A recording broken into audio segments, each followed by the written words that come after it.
दोस्तों, आज हम निबोश इंटरनेशनल जनरल सर्टिफिकेट का एलिमेंट नंबर 9 स्टडी करेंगे, जो कि वर्क इक्विपमेंट के बारे में होगा।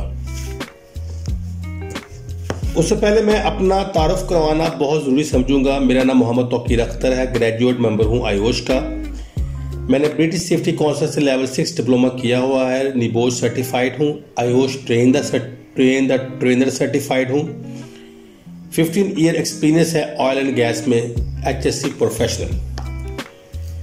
जी दोस्तों, आज हम इसमें चैप्टर में क्या स्टडी करेंगे, हम general requirement for work equipment के बारे में डिस्कस करेंगे। क्या क्या रिक्वायरमेंट्स होती हैं, ठीक है, वर्क इक्विपमेंट में से हैजर्ड्स और कंट्रोल्स जो है हैंड हेल्ड टूल्स के बारे में हम लोग डिस्कस करेंगे। क्या इससे हैजर्ड्स होंगे और क्या क्या कंट्रोल्स होंगे। describe the main mechanical and non mechanical hazards of machinery। Mechanical और नॉन मैकेनिकल जो मशीनरी से रिलेटेड हैजर्ड्स हैं उसके बारे में हम लोग डिस्कस करेंगे। Explain the main control measures for reducing risk from machinery hazards। जो मशीनरी हैजर्ड्स से रिस्क निकलता है उसको हम रिड्यूस कैसे करेंगे, कौन कौन से कंट्रोल मेजर्स की जरूरत होगी, ये हम लोग डिस्कस करेंगे इसमें। जी, general requirements for work equipments.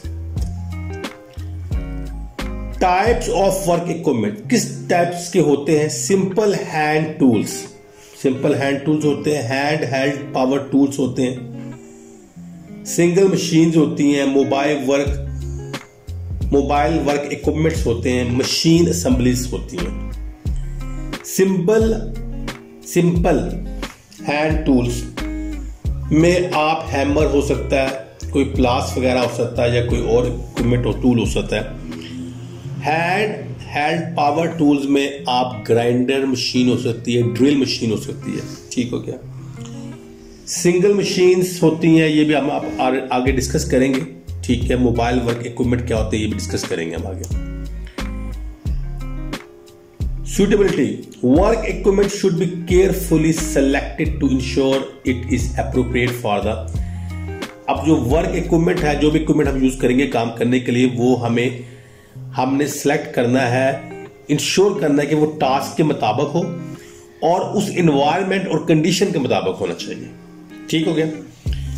जैसे अगर हमें मिसाल के तौर पे ड्रिल की जरूरत है तो ड्रिल यूज करेंगे, वहां हम हैमर यूज नहीं करेंगे, लेकिन जहां हमें हैमर की जरूरत महसूस होगी वहां हम ड्रिल करना शुरू नहीं कर देंगे। तो टास्क के मुताबिक हमें वो इक्विपमेंट या हैंड टूल जो है वो यूज करना पड़ेगा। और एनवायरनमेंट के मुताबिक भी, अगर एनवायरनमेंट ठीक नहीं है या वेटी है या मतलब नॉइजी है, उसके हिसाब से हमने और कंडीशन के हिसाब से हमने वो यूज करना है।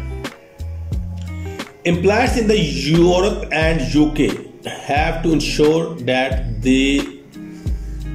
that any equipment they purchase for work use as a CE mark and complies with European standard।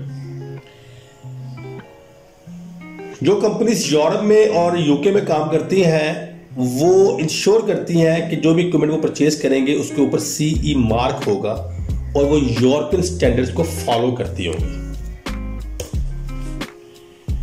अब ये यूरोपियन मशीनरी डायरेक्टिव है जी 2642 EC। Manufacturer are required to, manufacture को जरूरत है किस चीज की, meet the essential health and safety requirements. Health and safety की जरूरियत है, उसको पूरा करना है। क्रिएट अ टेक्निकल फाइल, एक टेक्निकल फाइल बनानी पड़ेगी उसको। Fix a conformed European CE mark, CE mark होगा उसके ऊपर, ये जैसे आपको नजर आ रहा है ये वाला। Provide a written declaration of conformity, आपको लिखना पड़ेगा, डिक्लेयर करना पड़ेगा कि ये काम के लिए अहल है या ये काम करने के काबिल है। मशीन, इक्विपमेंट, टूल, कोई भी जो भी आपको दिया जाएगा, ये उसके ऊपर उन्होंने आपको डिक्लेरेशन दे देनी है कि ये काम कर सकते हैं, ठीक है। Provide written information on hazard, आपने हैजर्ड्स के बारे में, रिस्क के बारे में और कैसे इस्तेमाल करना है, सेफ यूज कैसे करना है आपने इसका, और इन केस अगर वो खराब हो जाता है तो उसको मेंटेनेंस कैसे करनी है, वो आपने रिटन फॉर्म में इंफॉर्मेशन देनी है। आगे चलते हैं, preventing access to dangerous parts of machinery, machinery के जो डेंजरस पार्ट है उससे हमें बचा कैसे जा सकता है। Access to dangerous parts is prevented और movement of dangerous part is stopped, कैसे हम इसको बच सकते हैं या कैसे हम उसको स्टॉप कर सकते हैं।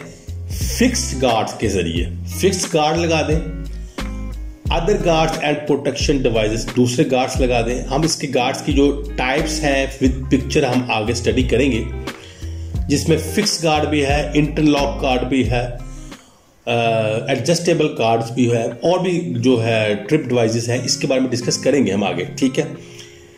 प्रोटेक्शन एम्प्लायंसेस के बारे में, इंफॉर्मेशन इंस्ट्रक्शन ट्रेनिंग, हमें इंफॉर्मेशन देने की जरूरत है, इंस्ट्रक्शन देने की जरूरत है, ट्रेनिंग देने की जरूरत है, सुपरविजन करने की जरूरत है, ताकि वो हम काम सही तरीके से अंजाम दे दें।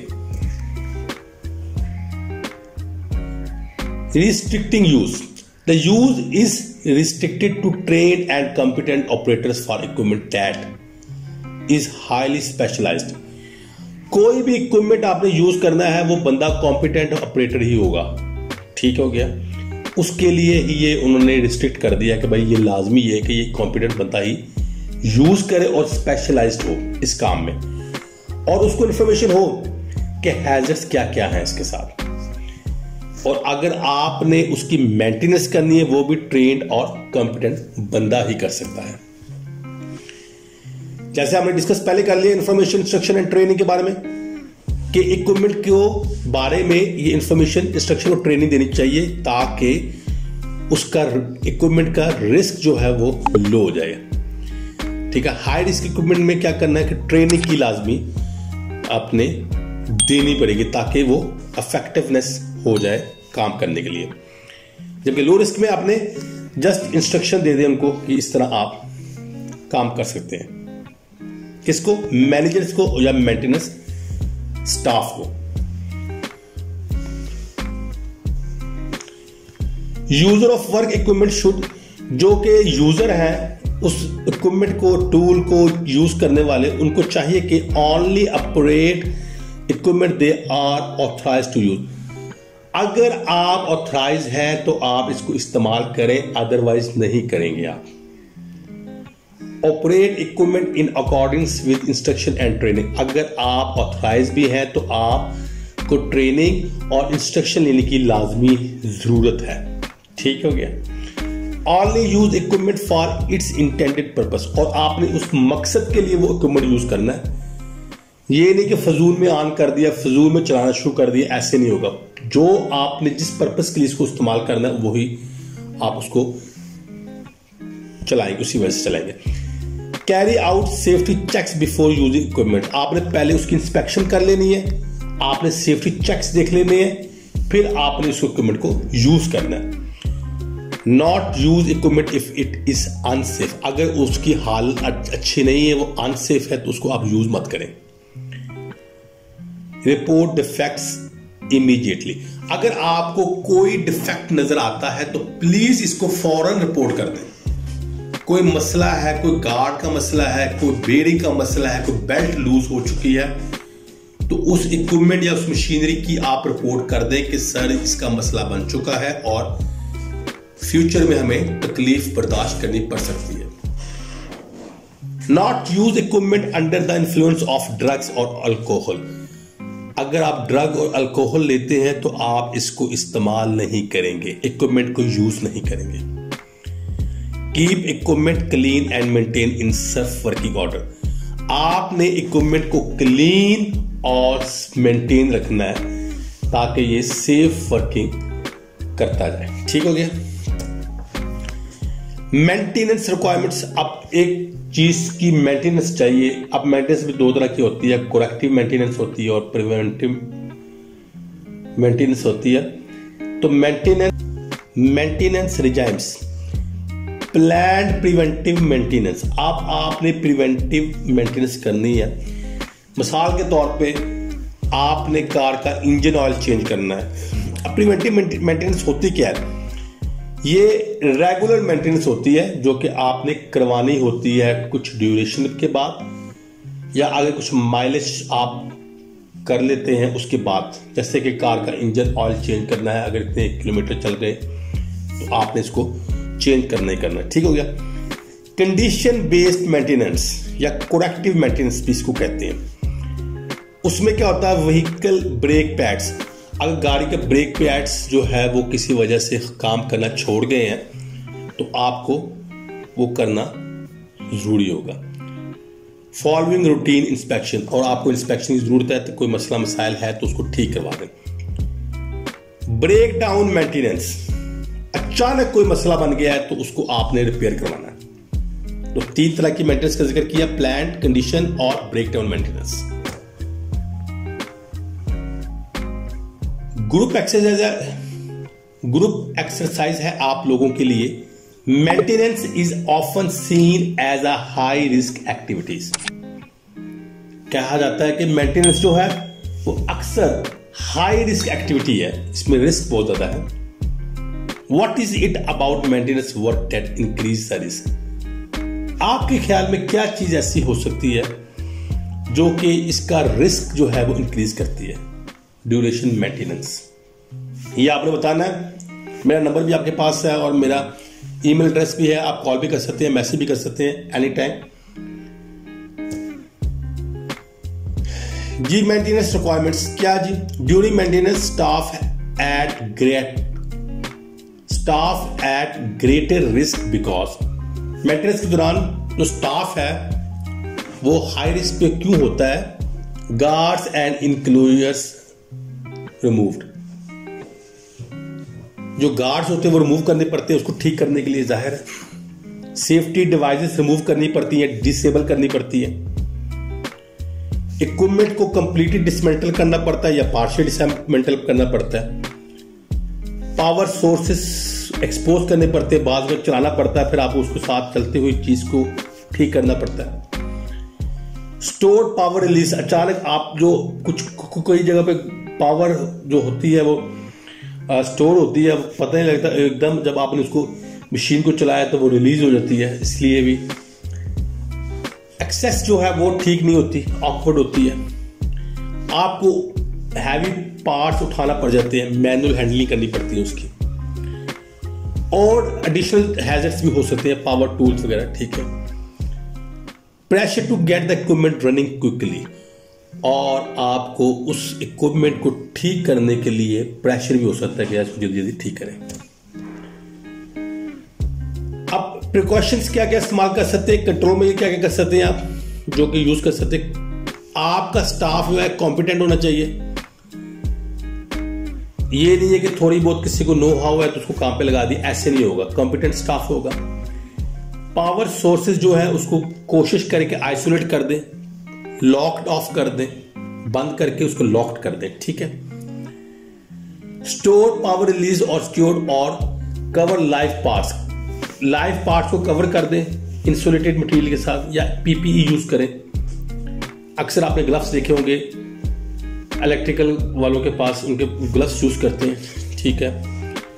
If dangerous moving part are accessed, अगर वो डेंजरस पार्ट्स हैं तो आप कोशिश करें कि उसकी स्पीड स्लो कर दें, या उसको मेंटेनेंस गार्ड्स उसके साथ फिट कर दें, और प्रिकॉशन लगाएं सेफ एक्सेस के साथ, या मैनुअल हैंडलिंग जो है एड्स हैं उसको इस्तेमाल करें। अब कंट्रोल जो है वो क्या होने चाहिए जी? वेल डिजाइन होने चाहिए, आसानी से इस्तेमाल हो जाए, नजर आने चाहिए, इजीली लोकेटेड हो, पता लगने चाहिए, आइडेंटिफाइबल हो, नजर आ रहे हो, अच्छी कंडीशन में हो, वर्किंग कंडीशन में होने चाहिए। ठीक है। और स्टैंडर्ड के मुताबिक होने चाहिए। जैसे कि इमरजेंसी स्टॉप, ये बटन है आपके सामने,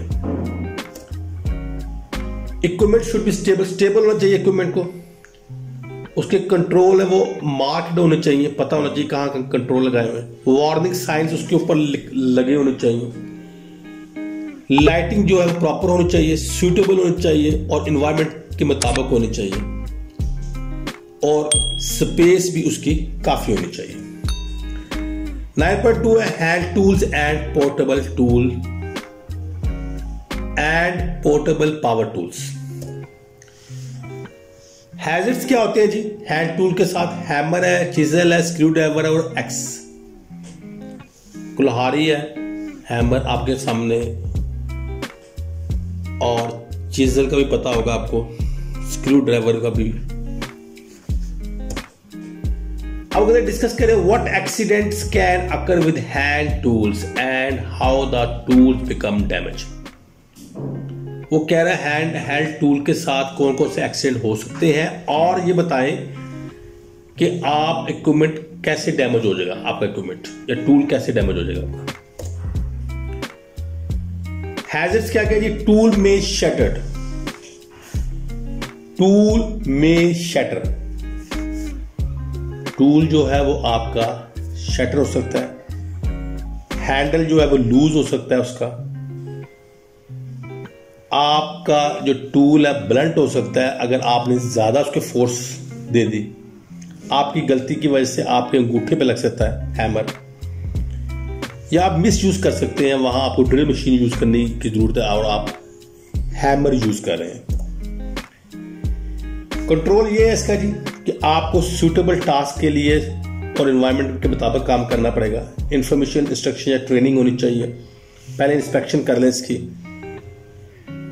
अगर स्टैंडर्ड का नहीं है, सब स्टैंडर्ड है टूल है, तो उसको आप रिपेयर करवा लें या उसको डिस्कार्डेड कर दें, खत्म कर दें, मेंटेनेंस कर लें इस टूल्स की और इसकी सुपरविजन कर लें।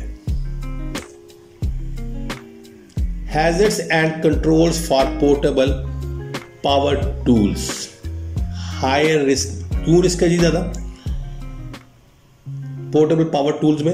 वो कहते हैं जी फोर्सेस आर ग्रेटर, इसमें फोर्स इस्तेमाल होती है और ज्यादा होती है, ठीक है। Meaning potential for very severe injury, और इससे ज्यादा इंजरी का खतरा है।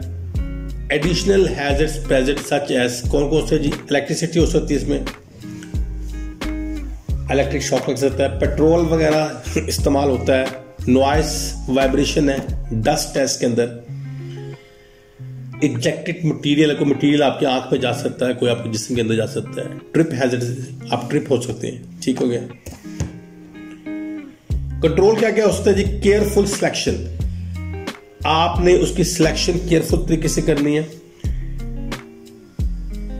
टास्क की और एनवायरनमेंट के मुताबिक, ठीक है। इंस्ट्रक्शन देनी है आपको, कौन कौन सी इंस्ट्रक्शन देनी है अपने मैन्युफैक्चर, जो ऑलरेडी उस इक्विपमेंट के अंदर एक बुकलेट होती है, उसमें मैन्युफैक्चर लिखता है कि यार इस तरह आपने सेफ्टी से यूज करना है, उसके मुताबिक करना है और आप अपने रूल्स के मुताबिक इसको करना है। ट्रेनिंग दें उसकी, सुपरविजन करें, इंस्पेक्शन रूटीनली करें, डेली कर लें, ठीक है, जब यूज करना तब कर लें, रिपेयर कर लें अगर वो ठीक नहीं है, और उसकी मेंटेनेंस करवाएं कॉम्पिटेंट स्टाफ से। रिक्वायरमेंट्स क्या है जी सेफ प्रैक्टिस के लिए? वो कहता है जी जो टूल आप यूज करेंगे वो डिजाइन स्पेसिफिकेशन के मुताबिक होना चाहिए, जो डिजाइन बनाया गया उसकी स्पेसिफिकेशन जो है उसके मुताबिक होना चाहिए टूल। गार्ड्स और सेफ्टी डिवाइस लगानी चाहिए, पीपी यूज कर लें, पावर केबल्स को कंट्रोल कर लें, ठीक है। एजेक्टेड मटेरियल जो टूट के आपकी आंख पे लग सकता है या कहीं और लग सकता है आपके जिस्म में, उसको कंट्रोल कर लें आप। नॉइस को, डस्ट को, वाइब्रेशन को कंट्रोल करें, फ्यूल को सेफ स्टोरेज करें, ठीक है, या इंस्पेक्शन करें या टेस्टिंग कर लें इलेक्ट्रिकल इक्विपमेंट की। 9.3 है जी मशीनरी हैजर्ड्स।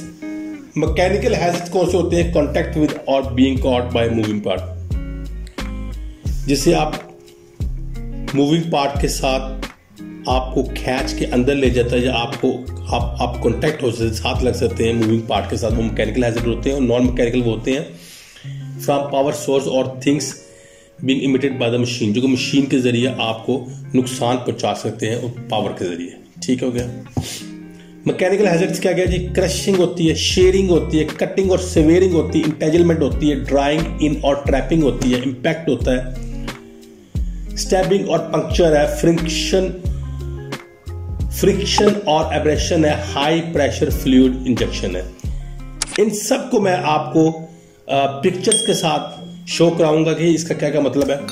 क्रशिंग ये देखें जी आप, यानी आप बीच में आ गए, उन्होंने आपको क्रश करने की कोशिश की है, यानी आप दरमियान में वॉल्व है एक जगह पे और एक जगह पे वुड है और आप दरमियान में आ गए, ये क्रशिंग होती है।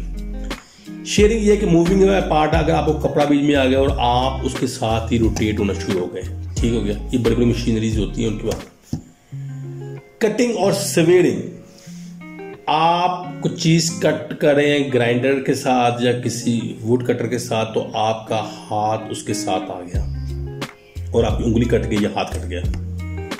इंटेजलमेंट ये भी मूव करता है और आपका कोई भी लूज क्लॉथ जो है इसके अंदर आ सकता है और आपको आप भी फंस सकते हैं। ड्राइंग इन और ट्रैपिंग, ये भी वही चीज है, किसी भी चीज के अंदर आपका हाथ आ सकता है या कोई कपड़ा वगैरह भी आ सकता है, ट्रैप हो सकते हैं आप। इंपैक्ट, कोई चीज मूविंग पार्ट है जो आपको हिट कर सकता है। स्टैबिंग और पंक्चर, आप किसी भी ग्राइंडिंग मशीन के अंदर आपका हाथ आ सकता है या आप अंदर आपका लूज जो भी क्लॉथ है वो भी बीच में आ सकता है। फ्रिक्शन और एब्रेशन भी इसी तरह, ये भी मूविंग पार्ट है, इसमें आपका हाथ वगैरह भी आ सकता है और आपका बॉडी का कोई पार्ट भी आ सकता है। मैकेनिकल हैजर्ड में बताया जी, high pressure fluid injection, injuries caused by liquid release under pressures.